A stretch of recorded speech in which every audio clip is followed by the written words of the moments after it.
Hey, what's happening, family? It's your man, Mark Black. I'm doing a morning Joe this morning.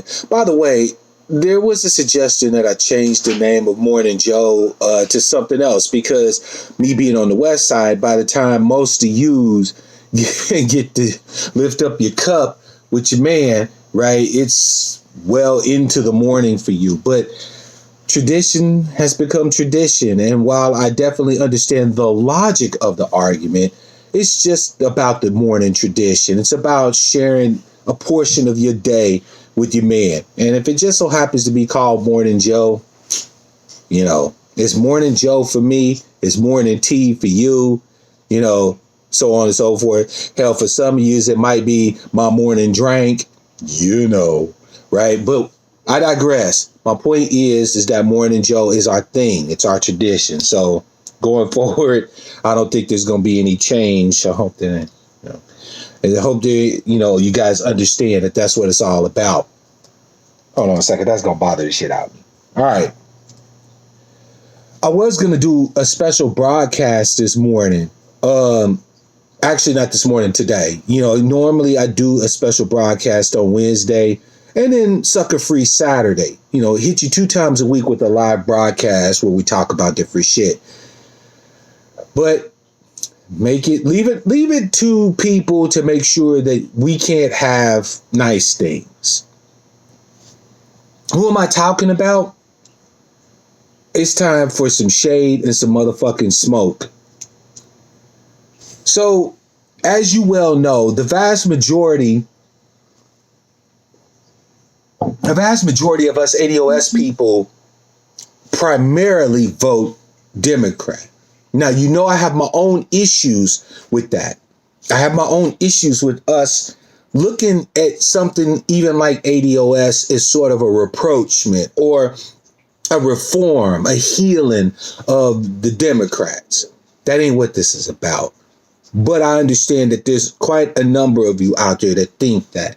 So after what I say today, if you continue at this particular point to look for a Democrat, I can't help you.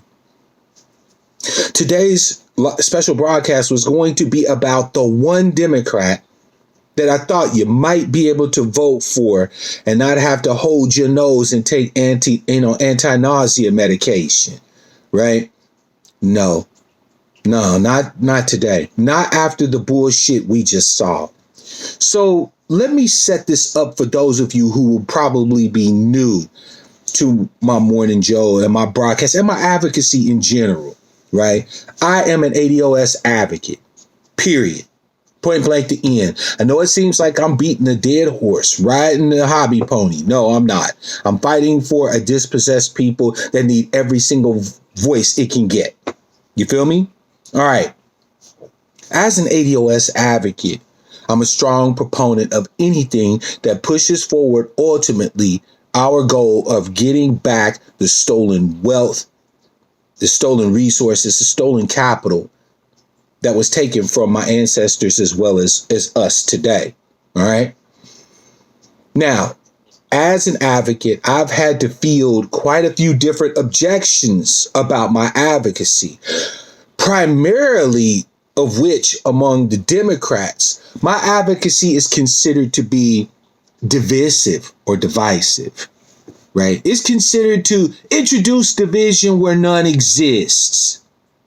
It's selfish, right? I mean, after all, we have Donald, J. Trump in the White House, and our goal should be anybody but Donald, right? So my advocacy amongst the Democrats for them to advocate for me and my people is considered selfish in this great time of need of the Democratic Party.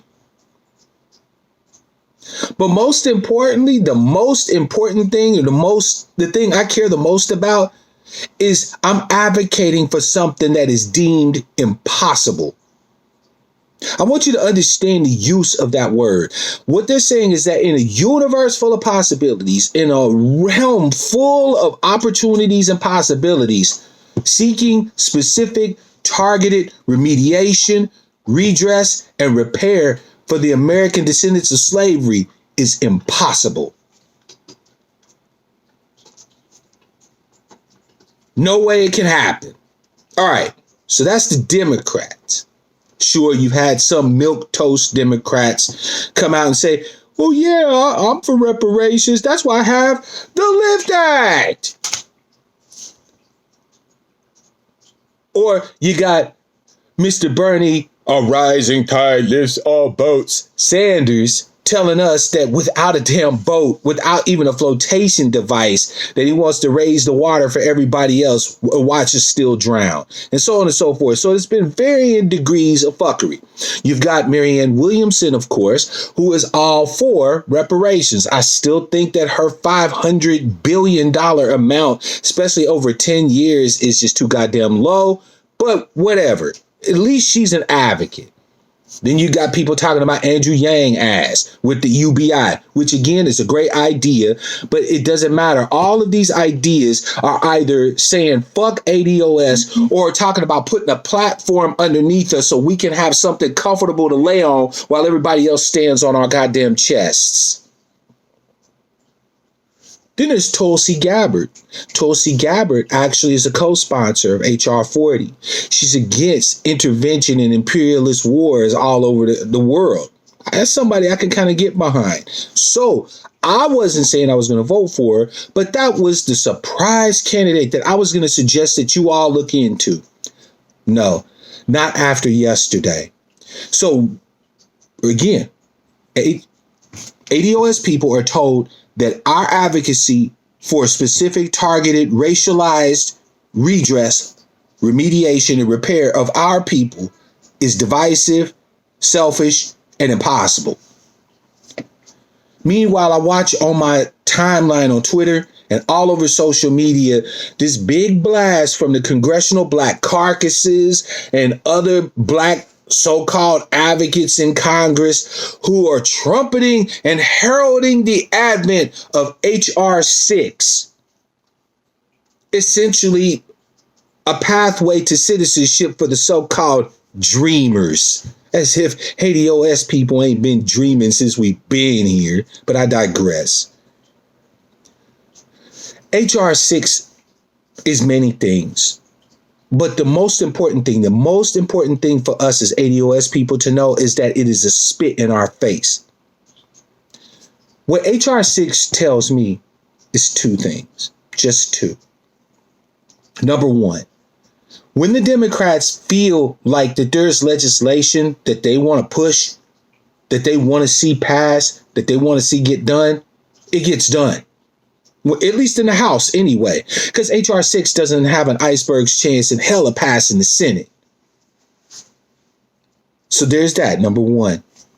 Number two, it also says that the needs, desires, wishes of a group of people that aren't even citizens of the country trump the needs of ADOS citizens in the United States of America in the eyes of the Democrats. And to me, that's a death penalty offense. It's treason. So for all of you who are thinking that you should just vote for a Democrat, that you might be able to find one to hold your nose for and vote for, no, they've declared to us they're not for us. So you know what this means you have to do. You have to either be willing to vote for an R or a third party candidate if you must vote, or you're going to have to withhold your vote. And I'm not talking about just for the presidential election. I'm talking about the midterms in 2022 and the presidential election in 2024 and so on and so forth. If they won't give us specific targeted redress of our grievances as citizens of this fucking country, they don't deserve shit from us. Fuck the Democrats and anybody who ride with them. Fuck you. Y'all know what y'all need to do. You just need to have enough courage to do it. It's your man, Mark Black. Until the next time I speak to you, I want to wish you all love, peace, prosperity, and power. Real power to my people.